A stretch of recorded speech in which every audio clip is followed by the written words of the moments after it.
Welcome to Hurtado's Barbecue in downtown Dallas, Texas. The man himself, Brandon Hurtado. All these barbecue joints have famous pitmasters. This is what makes them unique. In this case, this is the guy that started how many locations now? We have 6, including 2 inside Globe Life Field. So this was a Tex-Mex restaurant whenever we took it over.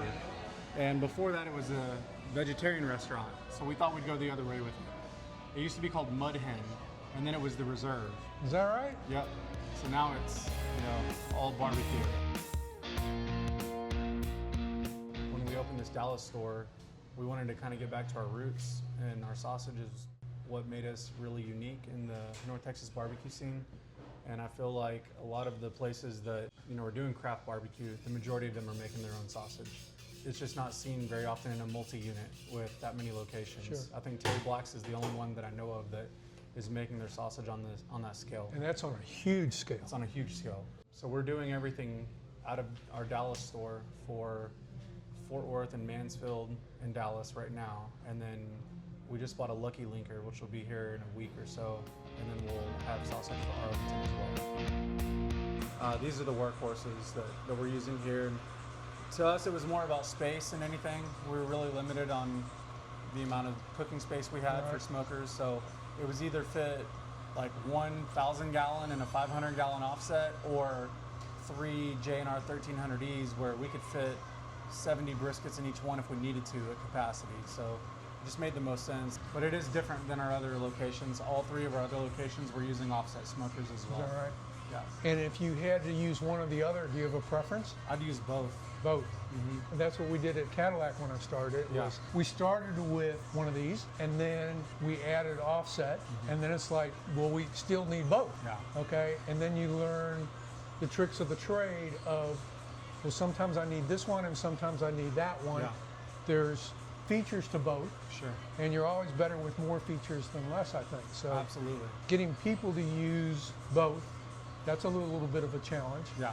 And we tried using 2 woods at one time and went to just 1 wood, because that was another challenge of, okay, do they put both woods in it? Do they put 1 wood? Sure. Or they put what's in the wheelbarrow? Yeah. The real challenge I found in barbecue isn't how you can make things work for yourself. It's how you're able to make other people do it the same way you would. And if you're not there 24 hours a day, you have to coach and mentor other people, and at the end of the day, you're duplicating yourself. Sure. The people that are successful are the ones that are able to really duplicate themselves. Absolutely.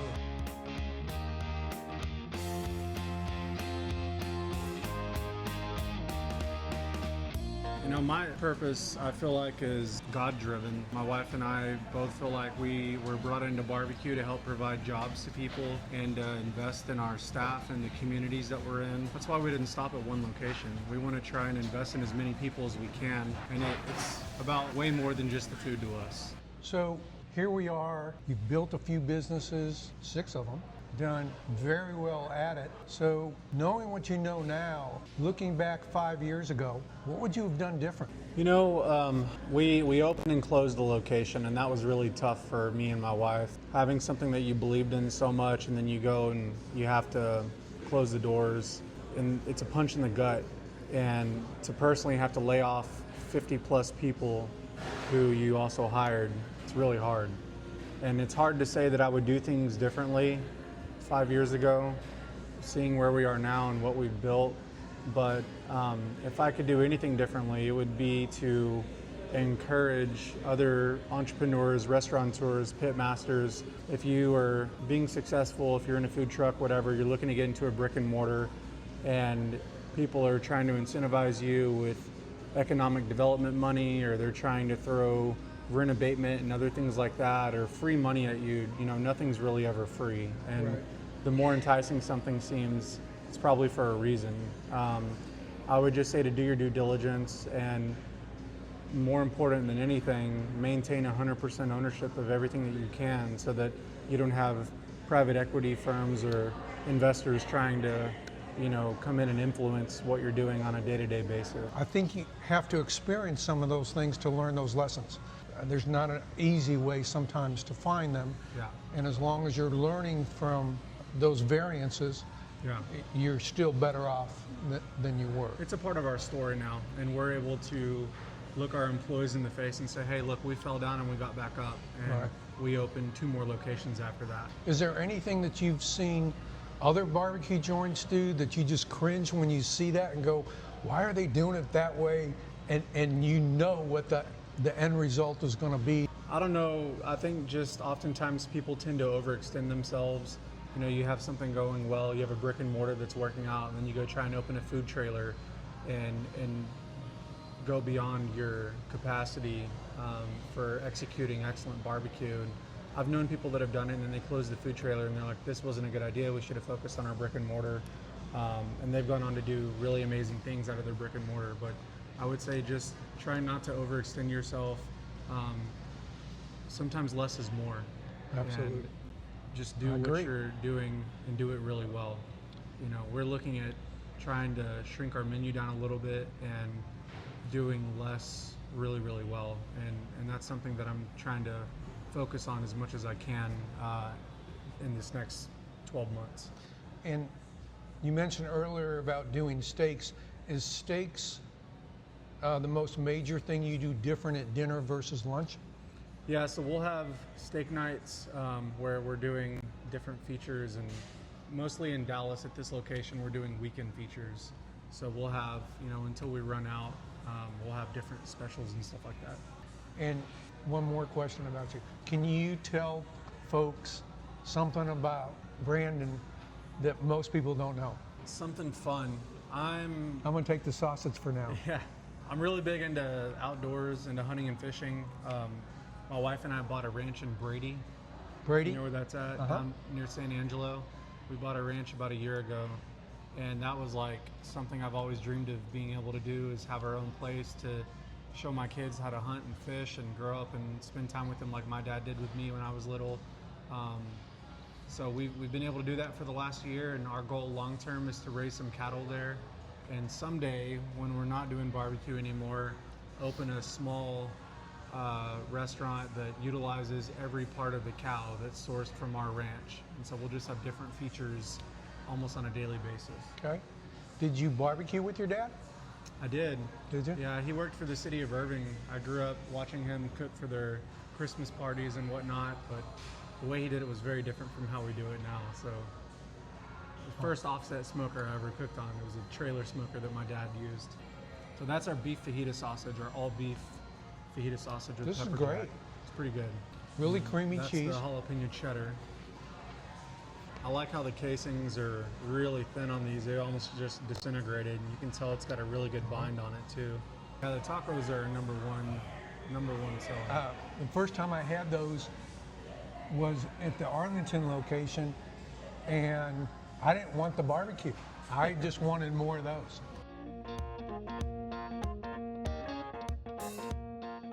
It's great. It's so full. Yeah, they make them really big. Yeah, each one has over a quarter-pounded brisket in it. It's so full. Tell everybody about your book a little bit. About a year ago, I was asked to write a cookbook by a publishing group out of New York, and I obliged, and it took me about 8 months to put all the recipes together and revisit a lot of the recipes that we have in the restaurant. But it was published April 1st of this year. It's called Barbacoa, the Heart of Tex-Mex Barbecue, and it's the first ever cookbook that's solely focused on how to make Tex-Mex barbecue.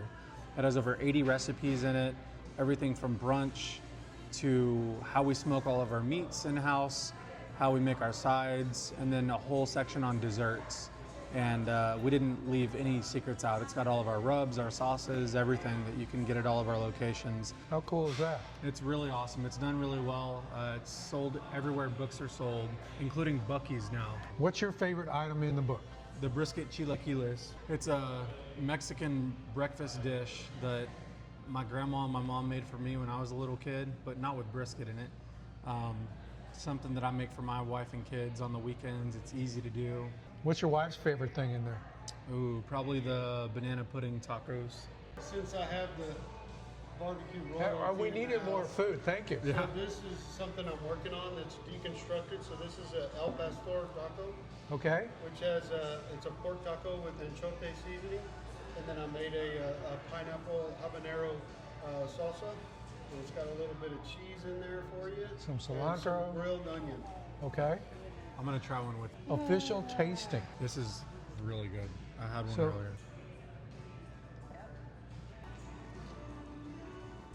It's almost like a pineapple chutney on top. It's really good. Eating them elsewhere. It's really good because you can taste the meat and all the ingredients Yeah. in it. It's not all, sometimes it's all mixed and you don't Oh, yeah. really get the flavors. Do you have a favorite barbecue place in Dallas? I think, I have 3 young kids, and whenever we make decisions on where to eat, it's based around what will our kids eat. And they love Hutchins, and they don't need any publicity or help because, Hutchins and McKinney and Frisco, they do an amazing job. They've been doing it for a long time. I'm good friends with Tim, and they set the pace for people that are open 7 days a week. They really set the tone. Them and Terry Blacks, they do a great job. If you're looking for a place that is kind of unknown, that people don't really know about it yet, there's a little food trailer that just opened in Pantego next to Arlington called Habibi Barbecue. And it's a good friend of mine. His name's Mark. He used to work for us, and he went out and started his own thing. And he's open there, I think, 2 or 3 days a week. He does Lebanese barbecue. And Which it's is what? really What is good. that mainly? I think it all goes back to the sides that he's doing. Okay. He has like a really awesome Lebanese potato side. His seasonings that he's using and his proteins are Middle Eastern inspired, and he does a great job. So if you were to go visit someone, I think that would be a good guy who's earned it. Well, good. I love Lebanese food. Yeah. I grew up on some, and that's where I learned the idea of putting meat inside of a pie. Oh, There's yeah. something they call a Lebanese meat pie, Yep. and it has all those spices and flavors and so on that make it so good. Yeah. And I wasn't trying to make it Lebanese food. It was more the idea of meat inside of a roll or some kind of pastry just does real well. Yeah. Yeah. Habibi Barbecue. Well, I appreciate you guys for coming out and for visiting with me. It's been Thank an you honor so and much. a pleasure. Yeah. Oh, thank you. it's our pleasure. You've done a great job. Thank you. You've really done well.